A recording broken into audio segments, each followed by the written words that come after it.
I'm Leah Heller, and I'm going to introduce and talk a little bit about the 8 studio habits of mind. So let me get my PowerPoint going here.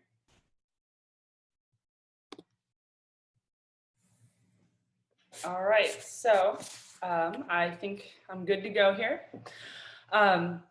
First of all, let me introduce myself and how I came across the 8 studio habits of mind. And I'd like to give a brief explanation of how each habit followed by how I address them in my teaching. I'd also like to provide some resources to help you apply this to your own teaching. First off, I teach in a very rural, farming, hunting, sort of associated school in Southern Illinois. We have one building for the entire district, and it's about 350 students. And I've been teaching junior high and high school for 10 years now. I just began teaching 1st through 5th grade art this year. Our school has one teacher for each subject or each grade, depending on the age. And I'm the only art teacher in the district. This leads us to having some difficulty with students taking art courses because there's very little wiggle room for them in their schedules. So I often have a wide range of abilities in my classroom, from seniors taking art for the very first time to others who find their way to get into my room every single year, multiple times a day sometimes. This has led me to have to work very hard to differentiate my lessons. I'm constantly working to improve my teaching, and I'm always altering my lessons to make them work for this wide variety I encounter in one room. One day I was on Pinterest and I randomly came across the 8 studio habits of mind.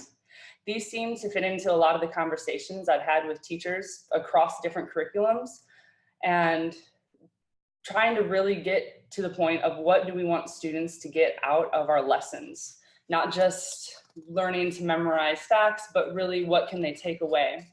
I began looking into the 8 studio habits a lot more and addressed them in my courses. I found some printable posters that I like to use as flashcards with my students.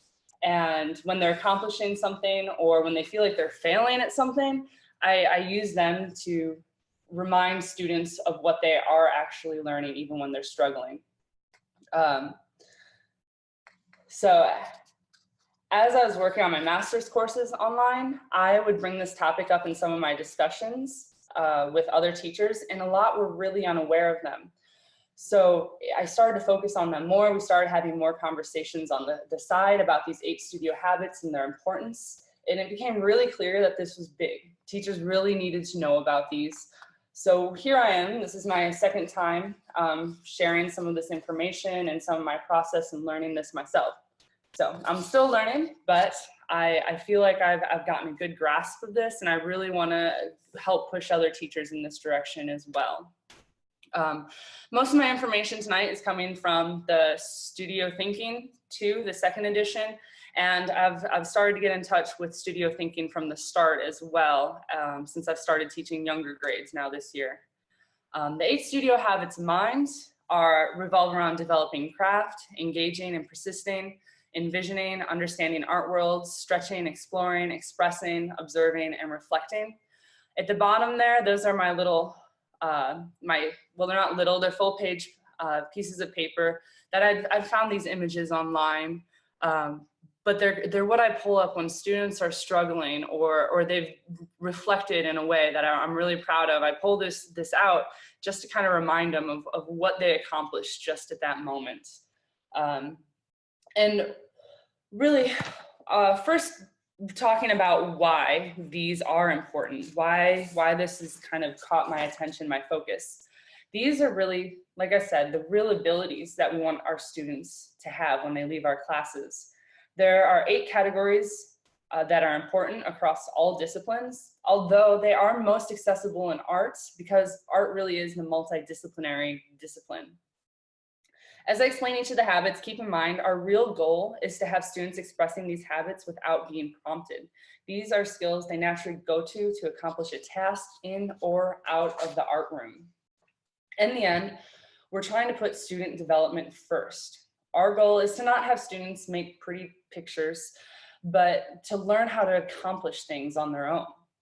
I chose this image on the right here because this student was so excited about getting to work in his sketchbook at the end of class one day that he really wanted me to take a picture. I really didn't know what he wanted me to do with that picture, but I felt like this is a great example to show how students are really excited to participate in the art experience.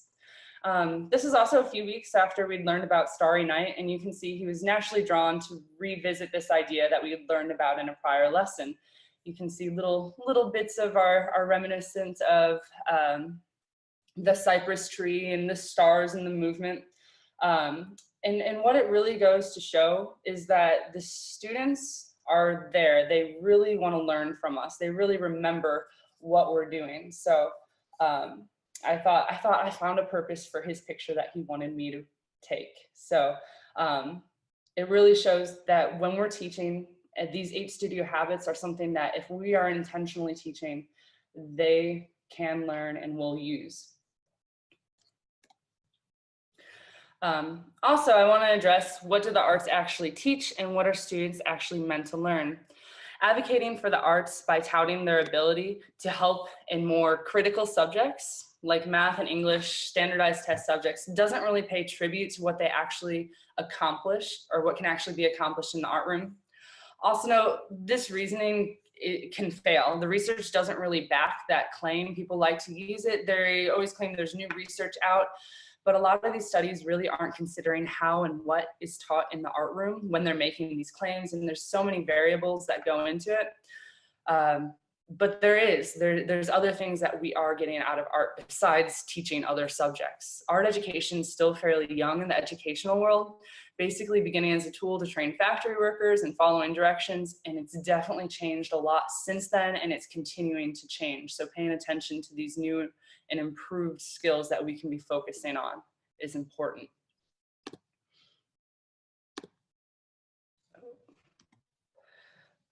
What art can teach is a set of thinking skills used less in other school curriculum, but are actually essential to our rapidly changing world. To teach students to memorize and regurgitate information for standardized tests will not help them when they leave school and face real issues.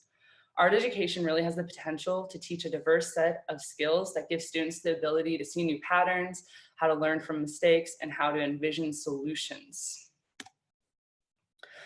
One of the first habits I'd like to talk about is developing craft. And first of all, these aren't in any particular order. A lot of these really work and intertwine with each other once they're put into practice. And the pictures I've included are all just examples from my classroom, and that's how I'll kind of guide some of my discussions. So this first of the eight habits, developing craft, is in 2 categories. We have technique. It's learning to use the tools such as viewfinders and brushes, or materials like charcoal and paint, and learning artistic conventions like perspective and color mixing. Also includes studio practice as well, care of tools, materials, space, how all of this comes together. I feel this tends to be something that art teachers naturally focus on.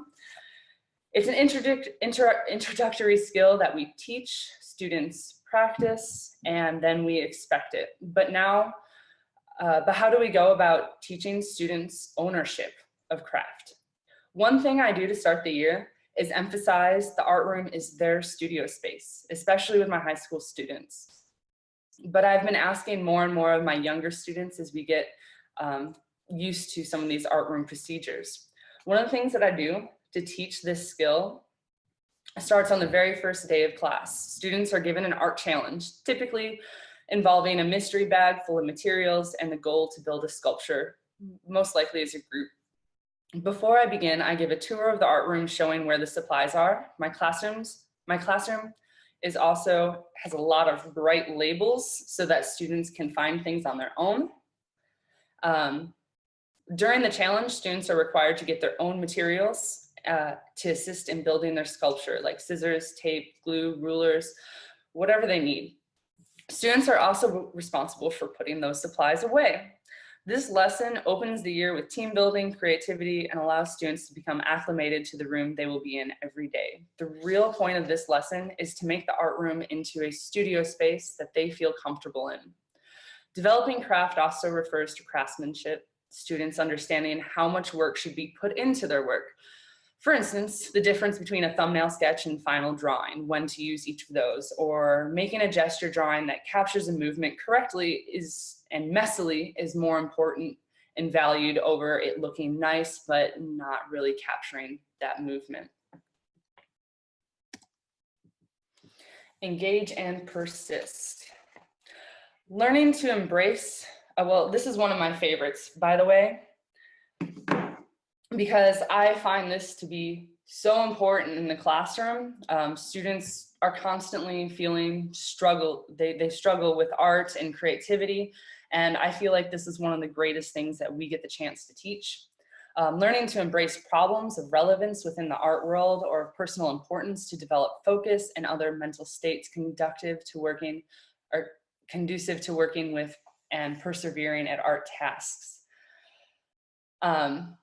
Once again, be aware of what is engaging to your students.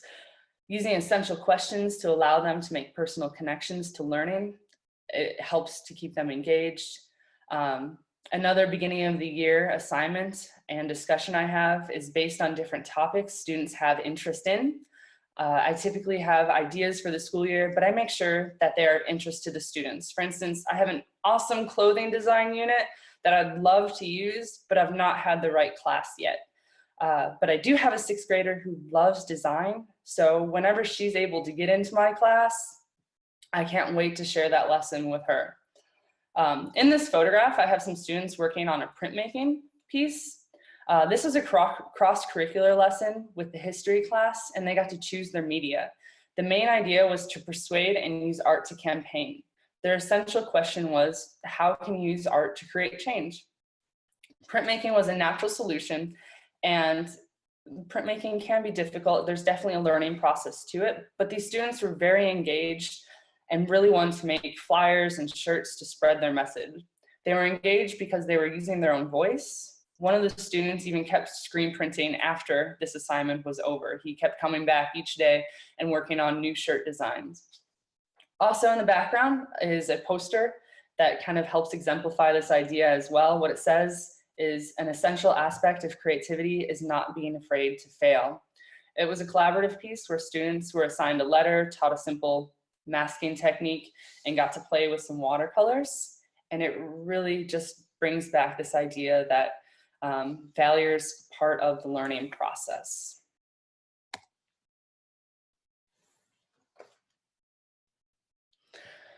This is my beginning of the year survey. This is my tally marks on it, where I had a list of ideas that students were interested in. This is from this year. So actually we have a lesson right now going into fantasy, creating fantasy worlds, getting to play with different ideas, whether it's magical or mythical, and how to convey stories in our artwork, because that was something the students were interested in at that point.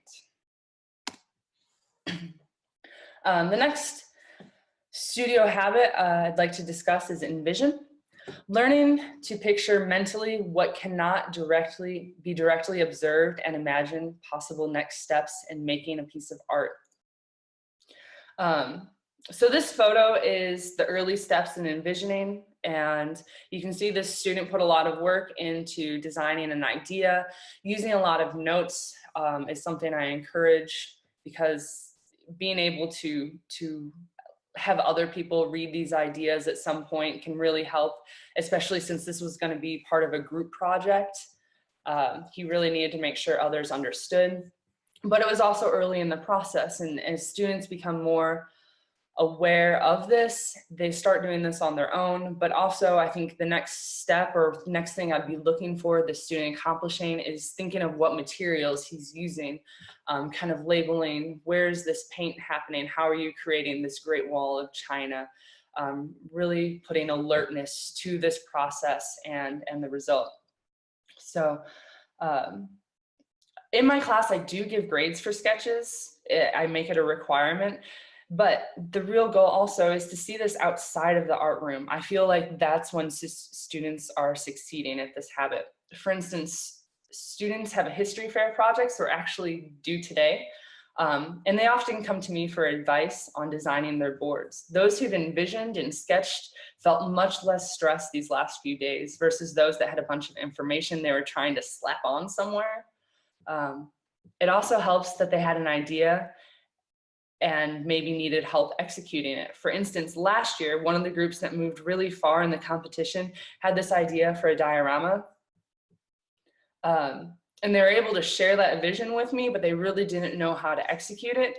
But after I was able to look through their ideas with them and what they were trying to accomplish, I was able to teach them airbrushing so that they could achieve their goal. So that envisioning really helped them to clearly set a goal and make it a reality, even though it was for another class. It had nothing to do with anything in my room. They learned new skills to accomplish it.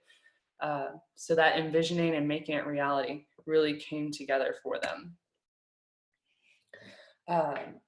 Understanding art worlds. This is another statement that seems easily applicable to all art rooms to incorporate art history. But the key really is to be broad with this. So it revolves around learning about art history and current practice, but also learning about the communities, learning to interact as an artist with other artists, but also with a much broader society. So that's my key to this one, is making sure that you are working on a broad level. That means not just Western art, not world art, but making sure to also include those non-art aspects of life. One of the photographs, that bottom left one, is a foiled tool piece. In this lesson, before we even discussed the art aspect of it, we discussed copper, the mineral we were going to be creating our art with. We discussed the mining process, its value, how location could affect the value and price of these materials, especially when building materials were transported by trains before our current highway system existed. We discussed artisan traditions that were passed down in the Mexican culture and how geometry played a role in art. Then we got to the art making, and students were much more informed on the process. They also made a lot of natural connections to other classes they were in. The top right has a project that we were working on where my art club was helping younger grades learn about traditions in other cultures. So they were working on the Hindu Diwali festival. And one of the reasons I chose this picture is because in the background, one of my tactics last year for making sure that we were incorporating geography and world issues into our classes was using a map. And we'd have map pins, and we would summarize each lesson at the end and figure out where it went on the map and have that connection, so that at the end of the year, we had this compilation of all of these things we learned about across the world. And I used this across all grades. Anything we did, we tried to connect it to a place and a group of people. And then in the bottom right is actually a picture of my daughter.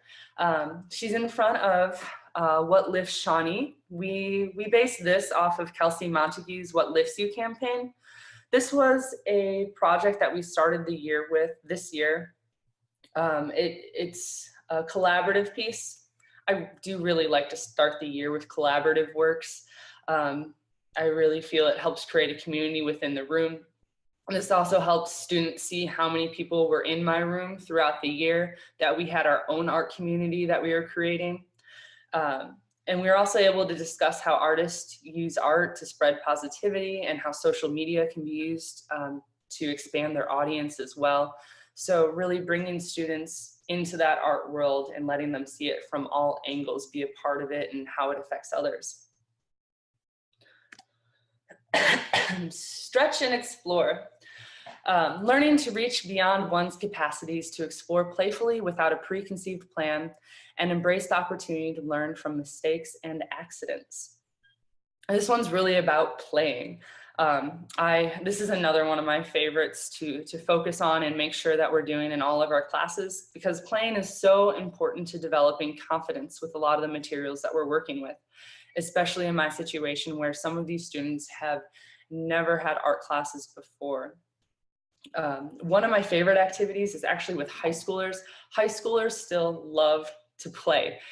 This is one of my experiment lessons where students get to experiment with watercolors. I usually have about 12 different experiment exercises with watercolor, like bleeding tissue paper, different resist techniques, watercolor pencils, rubbing alcohol, plastic wrap, salt, bubbles, and so on. When I do this, I give a really vague demonstration. For instance, letting them know that the watercolor needs to be wet for the salt to stick to it for anything to really happen. Then I really just let them go. They talk, they share, they find things out naturally. We usually, well, in this picture, these are some of the high schoolers working with watercolor and bubbles, and they were really excited about this. They kind of put their own competition to it on who can make the biggest bubbles. And they also developed some of their own techniques for making sure those bubbles got on their paper. So I also make sure to incorporate art stations periodically with my younger students and put some supplies out and let them work as they please. For instance, getting some of those fancy scissors out. They really enjoyed that, and a lot wanted to make cards. Some started making monsters. So just letting them play really has a strong effect on them. And they come in the next week. For my elementary, I have them once a week. They come in the next week and they're really excited to see what's out that day. And then also from this, sometimes students learn things don't work out. But this is where we remind students that error and failure are part of the learning process. So I have a couple questions that I'll stop for a second. Do you teach the students the 8 studio habits directly, or is it more of an organic embedded in your teaching style? Currently, I do it more organically, and I pull those papers out to let them know what they've accomplished. I make sure to use the words a lot. But as I'm getting further into this, I've been working on developing a lesson that directly focuses on it, very similar to how I would focus on the elements and principles, which they've become more organically embedded to my teaching as well. Because when I have a student in year 4 and year 1 of art, going through the elements and principles, I feel like I'm boring my students. So I tend to embed these things into bigger ideas and then make sure that I'm coming back to these concepts a lot. And then, do I give students grades based on studio habits? I do in some ways. For instance, stretching and exploring, if they come up with something new, I try to give them bonus points in a way, or if they were part of a discussion to help each other. I guess, I don't know if that's so much in my grades. Some of them though, I'll address a couple at the end that I feel like I do directly put into my grades. For instance, expression. That is something that I can tie to a grade more easily. And I was asked about doing a rubric the other day, and I would like to head that direction, but I'm not quite there yet. Oh. So, trying to get rid of these questions again. Okay, I am gonna work more quickly. Trying to get rid of this. All right, expressing. Learning to create works to convey an idea or feeling, personal meaning. So I mentioned my airbrush earlier. That once that thing was out, students loved it. It was out the rest of the year. They were making clothing. I found students really wanted to express themselves, and style came into play. So this was a pair of sweatpants. I had girls that were making shirts of their favorite band members' names, designing notebook covers.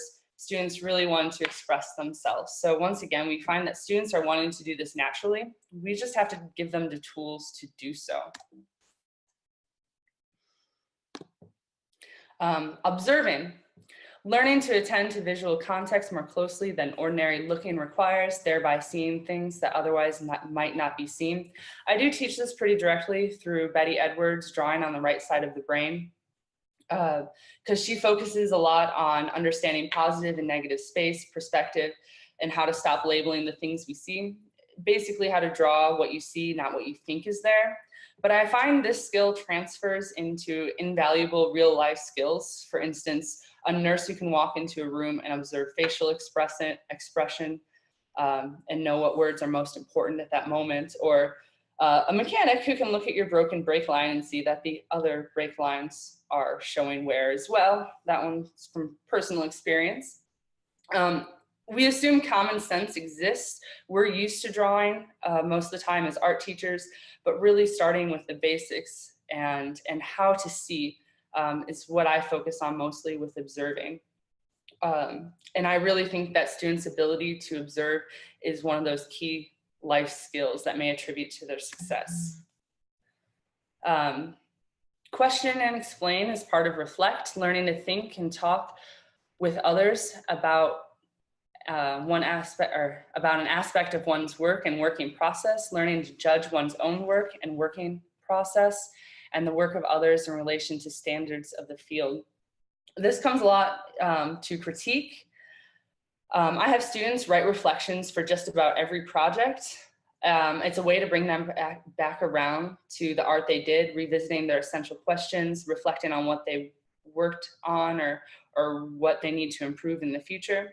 I find students get caught up in the process and can't quite remember why they made something.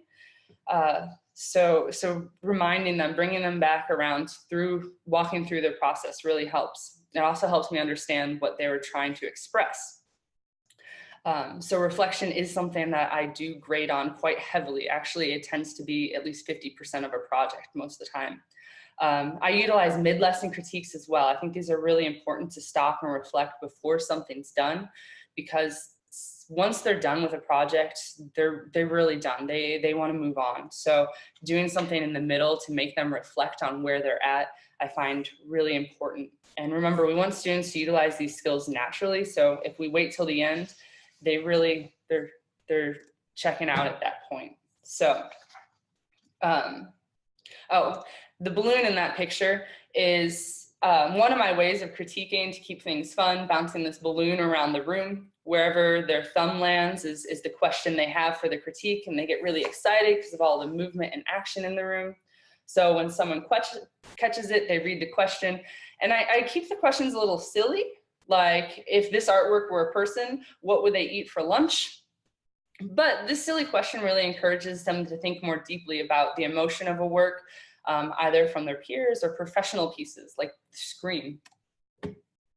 When learning about the 8 studio habits, there's also 4 studio structures that are important to the studio habits: demonstration, students at work, critique, exhibition. And then that studio transition can be really important too. So as you continue to look into this, that would be something to consider as well, and how you're using and when you're using these skills is part of this. Some resources that really help with this as well. Studiothinking.org, really check that one out. If you want to find some lessons, advice, some different ways these are used in rubrics, that's one of my, I would suggest going there. Handheld Art is a website that I just like to personally use a lot to develop lessons from. They use a lot of information, starting with those essential questions, looking at big pictures, not just art process.